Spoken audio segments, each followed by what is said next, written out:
पलायन यहाँ के जीवन की सच्चाई बन गई है। इसका सामाजिक पहलू ये है कि लोगों के मन से धीरे धीरे, चूँकि इतने लंबे समय से पलायन इतना बड़ा मुद्दा रहा है, परिवार की जो संकल्पना है वही ख़त्म हो गई है। शायद ही कोई गांव में आपको ऐसा घर मिलेगा जिसमें ये 3 पीढ़ियों के लोग साथ में रह रहे हों। जो बेरोजगारी है, वो बेरोजगारी सिर्फ यहाँ पर उन लोगों की समस्या नहीं जो युवा है या जो गरीब है। जो यहाँ समृद्ध लोग हैं, जो किसान हैं, जिनके पास कुछ ज़मीन है, कुछ छोटे मोटे व्यवसाय हैं, वो भी अपने बच्चों के नौकरियों के लिए उतने ही परेशान हैं। समाज में एक तरीके से इस बात की स्वीकार्यता हो गई है कि जो हमारा बच्चा बड़ा होगा, जवान होगा, तो वो बाहर नौकरी करने जाएगा, और लोगों ने उसको अपने जीवन की सच्चाई मान ली है। इसलिए यहाँ सबसे बड़ा मुद्दा होते हुए भी ये कभी राजनीतिक मुद्दा नहीं है, जबकि ये बहुत बड़ा ब्रेन ड्रेन है।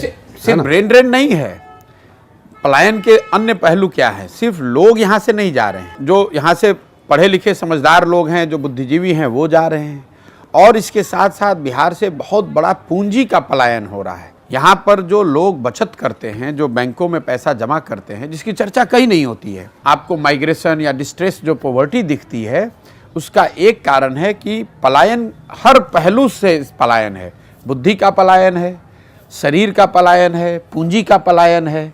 तो यहाँ पर जो बच गया वो बिल्कुल जिसके पास कुछ भी नहीं है, ना बुद्धि है, ना पूंजी है, ना शारीरिक श्रम की ताकत है। आप बूढ़े हो गए तो आप बिहार में हैं।